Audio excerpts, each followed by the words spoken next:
Добро пожаловать в царство сна и ваше личное пространство покоя и восстановления.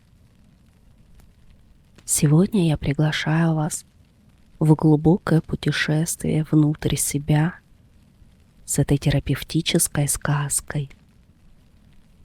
Чтобы такие мгновения были максимально полезными, пожалуйста, поставьте лайк этому видео, подпишитесь на канал и нажмите колокольчик.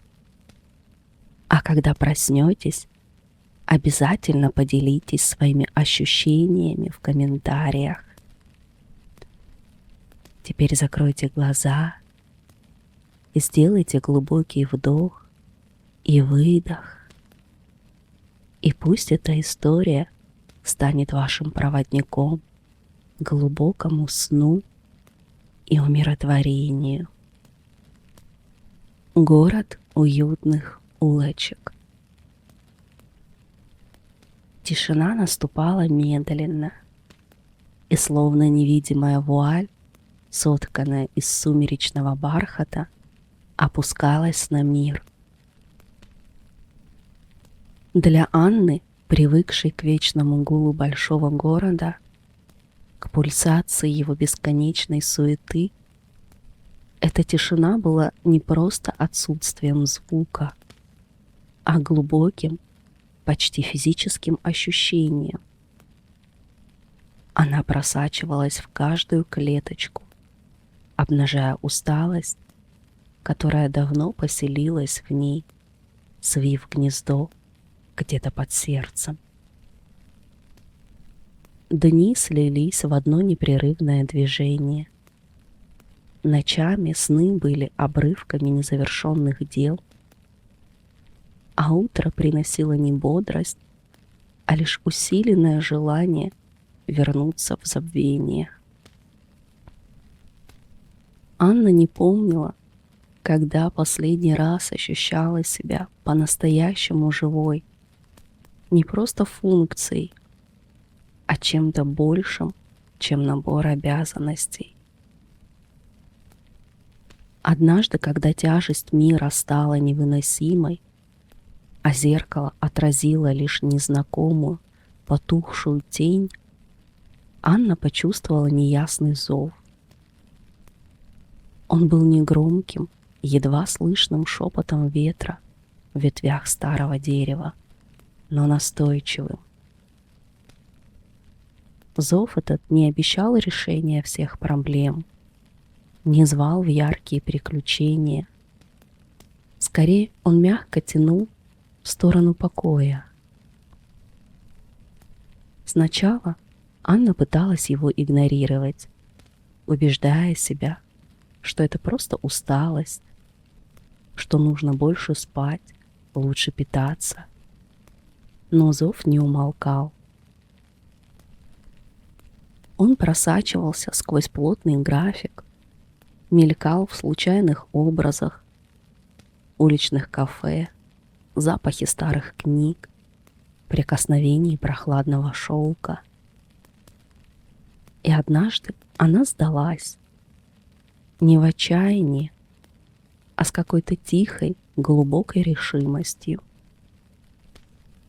Она не знала, куда идти, просто вышла из дома, следуя за неясным импульсом, который вел ее в сторону, противоположную привычным маршрутам. Улицы становились все тише, дома стариннее, воздух мягче, словно пропитанный ароматом давно забытых времен. И вот за поворотом, там, где городские огни меркли, а небо становилось глубоким, чернильным, Анна увидела его. Город. Необычный город, а город уютных улочек. Он не сиял огнями, не зазывал рекламой. Он просто был. Старые каменные здания, словно обнявшиеся друг с другом, теснились вдоль узких извилистых переулков. Мягкий свет лился из окон, окрашивая брусчатку в золотистые тона.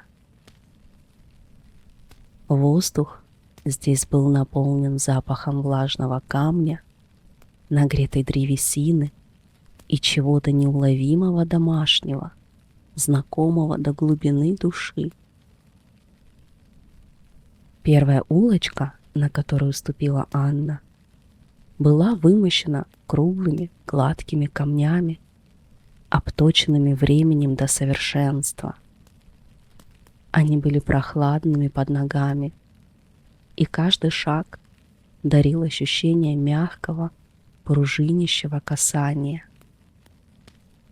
Над головой переплетались ветви старых деревьев, создавая живой шатер, сквозь который пробивались лишь редкие лучи звездного неба. На стенах домов вились плющи, а из небольших горшков свисали каскады нежных цветов. Здесь не было спешки.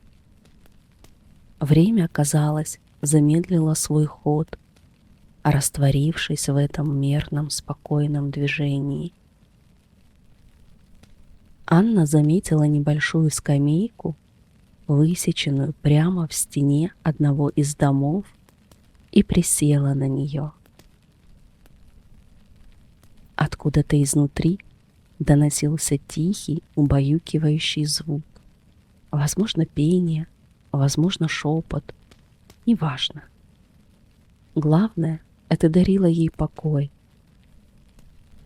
Она закрыла глаза и позволила усталости медленно стекать вниз, растворяясь в прохладе камня.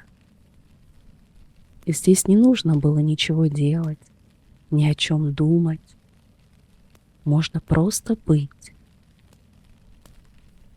Продолжив свой путь, Анна вышла на улочку, залитую теплым мягким светом.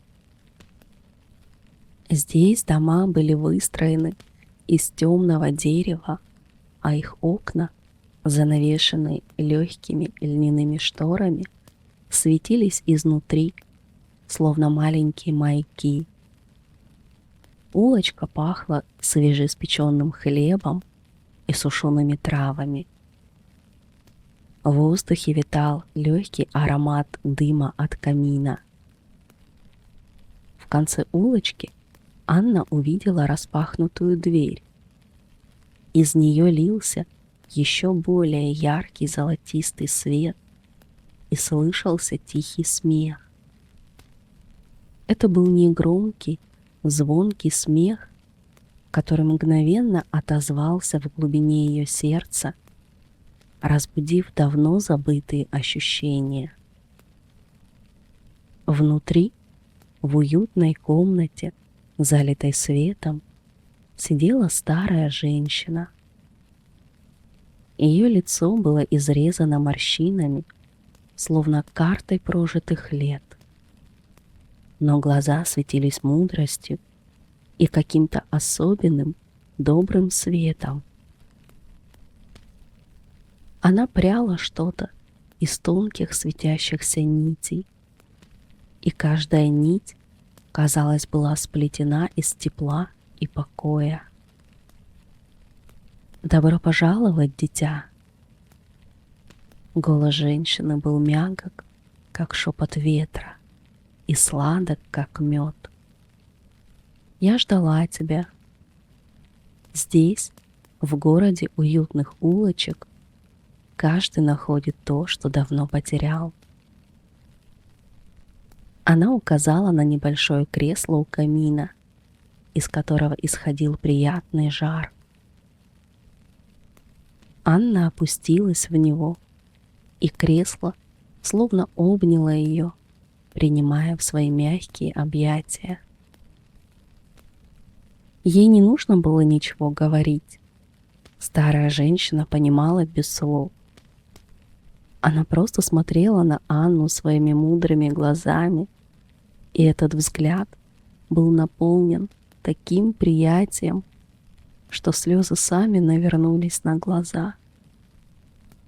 Слезы не от горя, а от облегчения, от того, что кто-то наконец-то увидел ее, настоящую, уставшую, но не сломленную.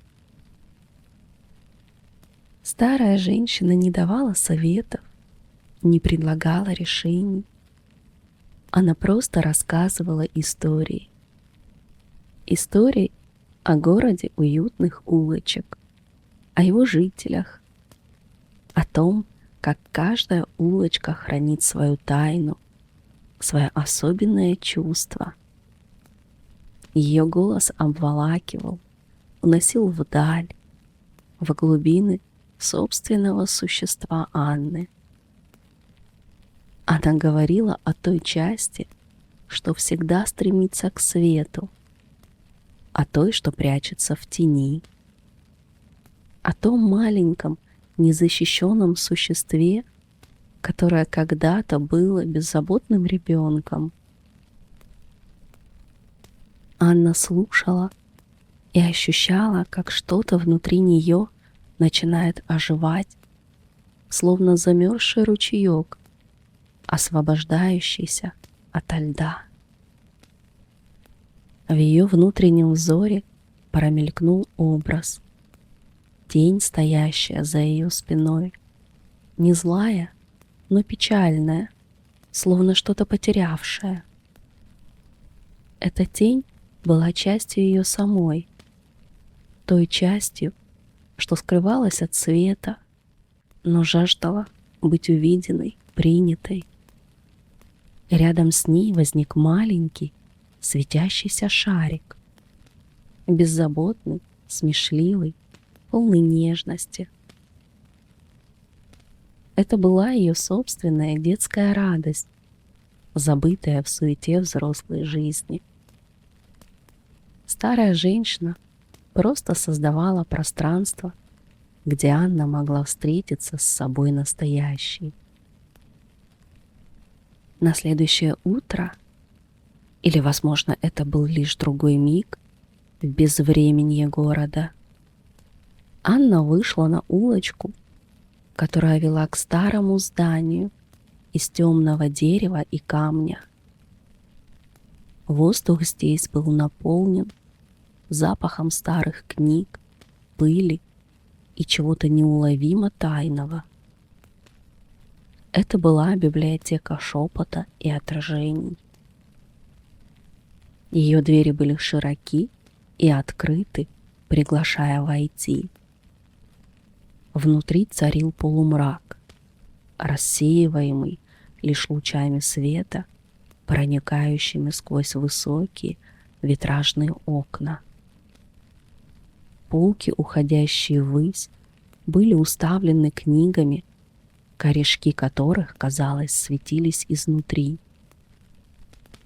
Не было ни библиотекаря, ни посетителей, только тишина, прерываемая лишь легким шелестом невидимых страниц. Анна прошла между рядами, касаясь пальцами корешков, ощущая их возраст и мудрость. Она подошла к одному из столов, где лежала раскрытая книга. Страницы ее были пусты, но стоило Анне склониться над ними, как буквы начали проявляться, словно напечатанные невидимой рукой. Это была история невысказанных слов. В ней говорилось о моментах, когда она чувствовала боль, но улыбалась. О мечтах, которые она спрятала глубоко внутри, чтобы никто их не увидел. О словах, которые она хотела сказать, но промолчала, боясь быть непонятой или осужденной. Читая, Анна чувствовала, как нарастает волна грусти.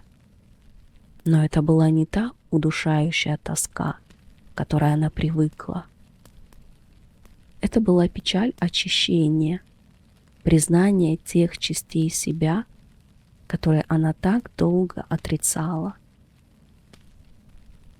Она закрыла книгу и отошла от стола. В следующем зале она увидела большое, тусклое зеркало в старинной раме. Его поверхность была словно покрыта пеленой, не отражая ничего, кроме смутных теней. Анна подошла ближе. В ее сознании всплывали образы, которые она предпочитала не замечать. Моменты, когда она была слишком резкой, слишком требовательной, когда она забывала о своих истинных желаниях, пытаясь соответствовать чужим ожиданиям.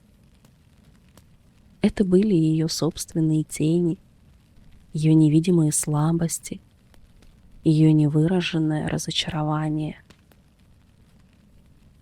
Вдруг, словно по волшебству, старая женщина из уютного дома появилась рядом с ней. Она протянула руку, в которой был небольшой гладкий камень. «Прикоснись к нему, дитя», — прошептала она, — «и позволь всему, что ты видишь, быть». Анна прикоснулась камнем к поверхности зеркала. Пелена начала рассеиваться, и в зеркале стали проявляться четкие образы. Она увидела себя, но не ту усталую тень, что смотрела на нее из привычного зеркала. Она увидела себя в те моменты, когда ее глаза светились смехом, когда ее душа была наполнена вдохновением. Она увидела себя, когда она была слабой, но могла найти в себе силы идти дальше.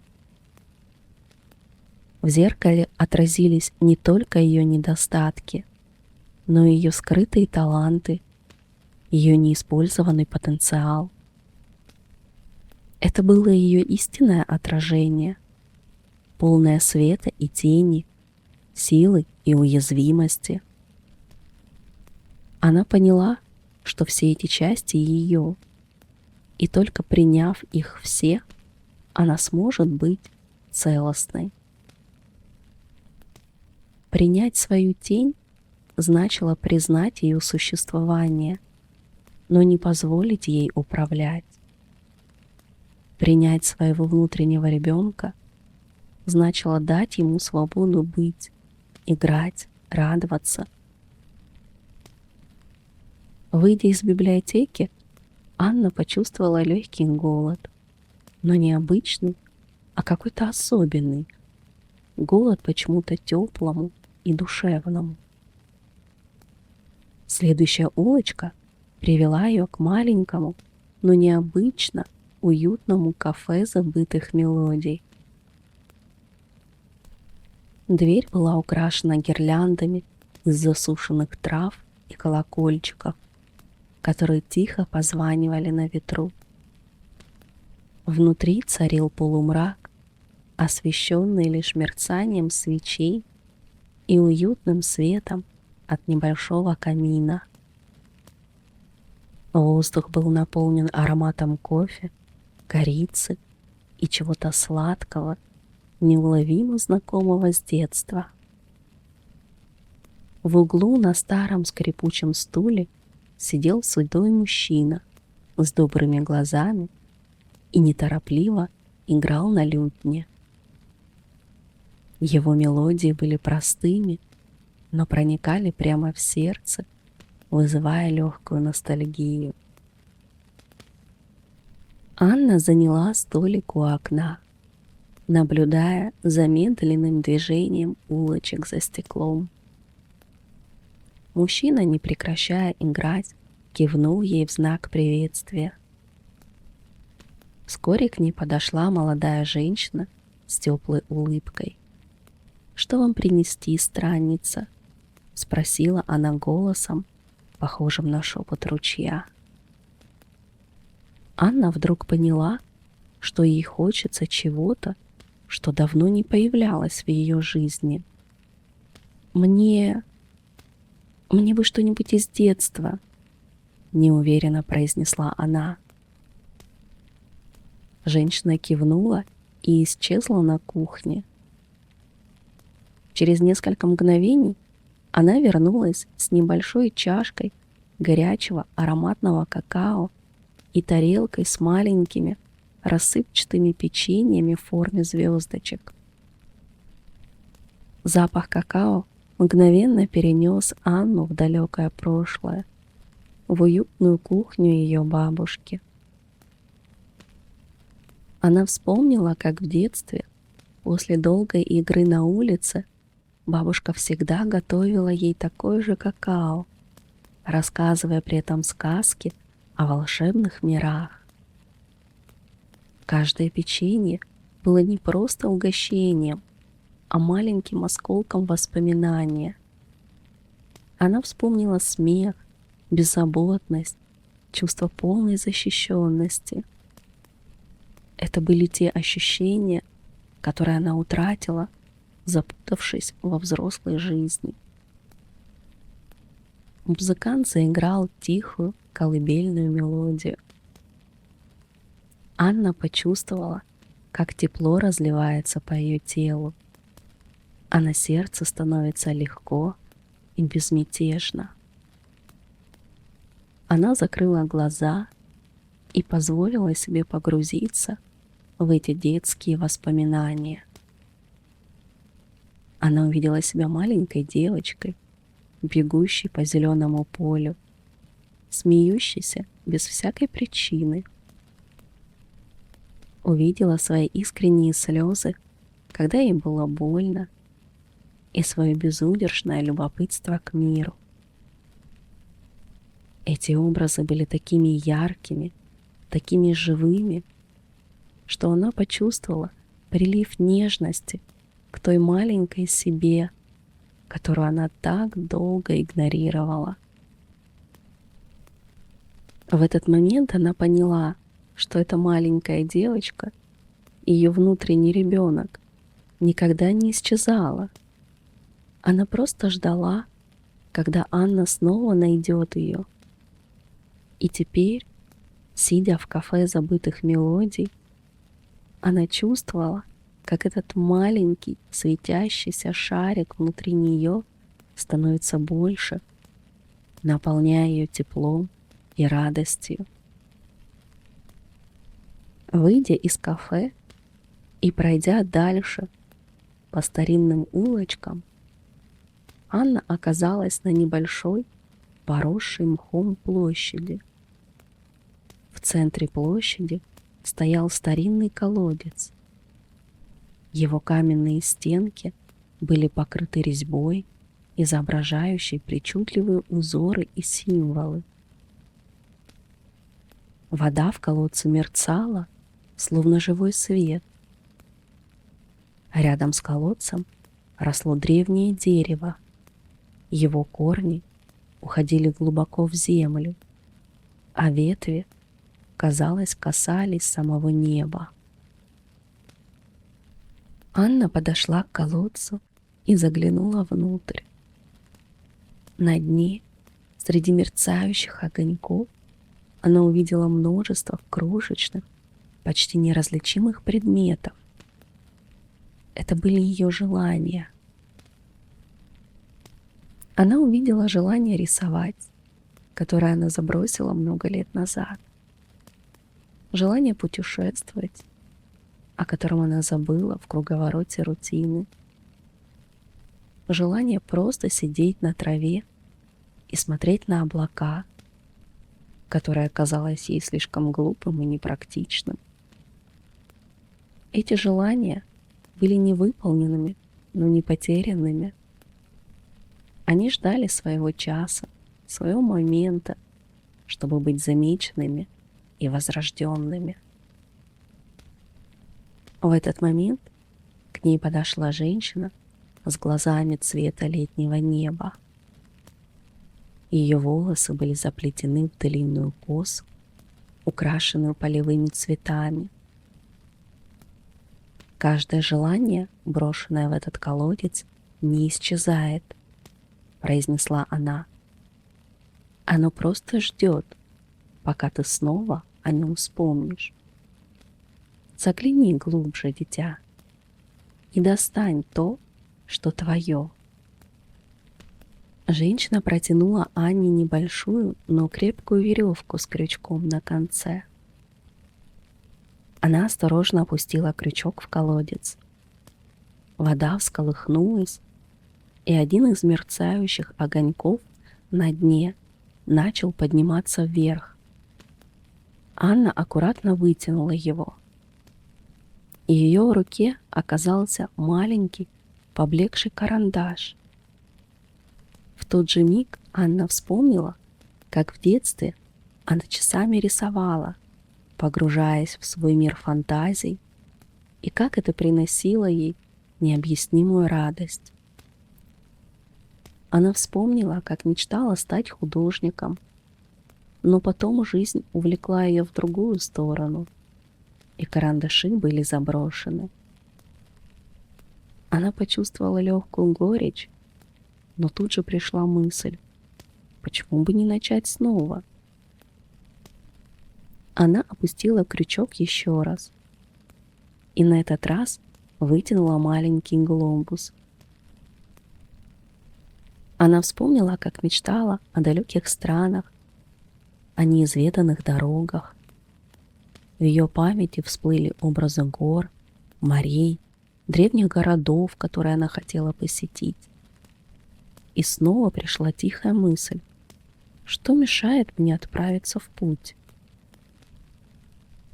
Анна доставала одно желание за другим, и каждое из них несло в себе часть ее самой, которую она потеряла. Некоторые желания были яркими и четкими, другие — едва различимыми, но все они были ее. И чем больше она их доставала, тем яснее становилось. Ее жизнь была наполнена возможностями, которые она сама же и заперла. Пройдя дальше по улице, Анна оказалась в саду. Это был не обычный сад, а место, где растения светились мягким внутренним светом, а их листья шелестели, словно нашептывая древние тайны. Воздух здесь был наполнен ароматом влажной земли и чего-то свежего, словно после летнего дождя. Тропинки были усыпаны мельчайшими светящимися камешками, которые освещали путь. В центре сада стояло огромное древнее дерево, ствол которого был словно соткан из множества переплетенных нитей. Эти нити светились разными цветами, и каждая из них, казалось, вибрировала своей собственной мелодией. Это было дерево жизни, связывающее все сущее. Анна подошла к дереву и прикоснулась к его стволу. В тот же миг она почувствовала мощный прилив энергии, который прошел сквозь нее, словно мягкий электрический ток. Она почувствовала связь со всем живым, со всей Вселенной. Она почувствовала себя частью чего-то гораздо большего, чем просто отдельный человек. Она ощутила глубокую, всеобъемлющую любовь и принятие. Среди корней дерева жизни Анна заметила небольшой гладкий камень, который светился изнутри. Она подняла его. Камень был теплым, и в нем пульсировало нежное ровное сияние. В этот момент она осознала, что этот камень — это ее собственная внутренняя мудрость, ее интуиция, ее связь с истинным «Я». Она поняла, что все ответы всегда были внутри нее. Ей просто нужно было прислушаться. В этот момент, словно из ниоткуда, появилась старая женщина, которая встретила ее в самом начале пути. Она улыбнулась Анне, и ее глаза светились такой нежностью, что сердце Анны наполнилось покоем. «Ты нашла то, что искала, дитя», — сказала она, — «и дальше больше. Теперь ты знаешь, что город уютных улочек всегда будет с тобой». Анна не знала, сколько времени она провела в этом городе. Час, день, неделю. Здесь время текло иначе, по своим собственным законам. Она чувствовала себя обновленной, но не так, словно пережила бурное приключение. Скорее, она ощущала себя возрожденной, словно долгий, глубокий сон очистил ее от всего лишнего. Усталость отступила, оставив после себя лишь легкое, приятное послевкусие покоя. Внутренний гул затих, сменившись тихой, мелодичной гармонией. Когда она наконец почувствовала, что пора возвращаться, город уютных улочек не исчез. Он просто растворился в мягком рассветном тумане, оставшись внутри нее, чувством, ощущением, воспоминанием. Она вышла на привычную улицу своего города, и мир вокруг казался прежним. Но Анна была другой. Она чувствовала, что город уютных улочек всегда будет с ней в ее сердце.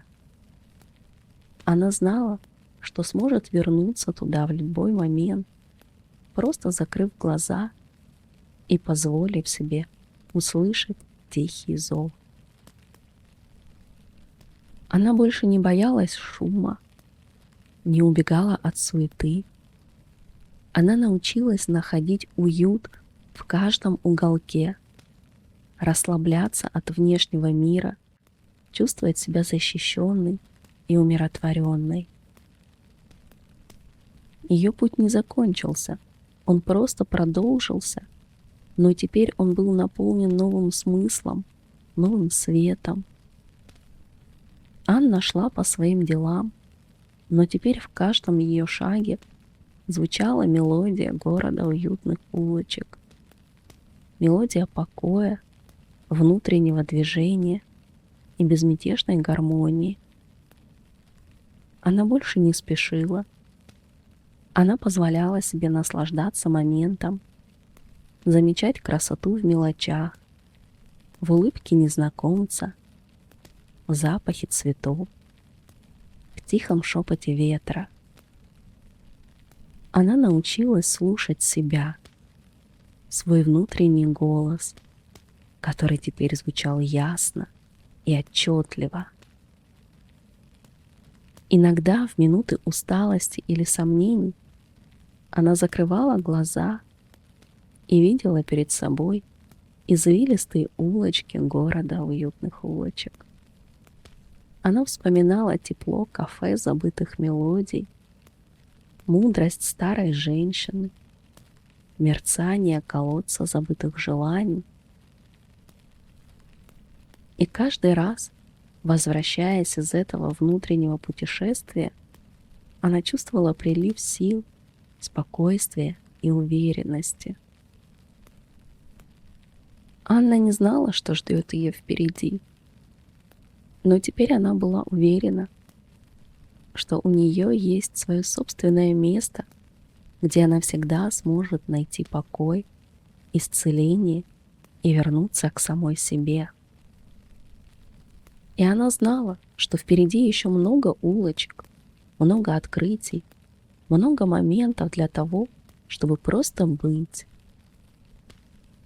Ее путь продолжался, не в поисках конца, а в бесконечном движении к самой себе.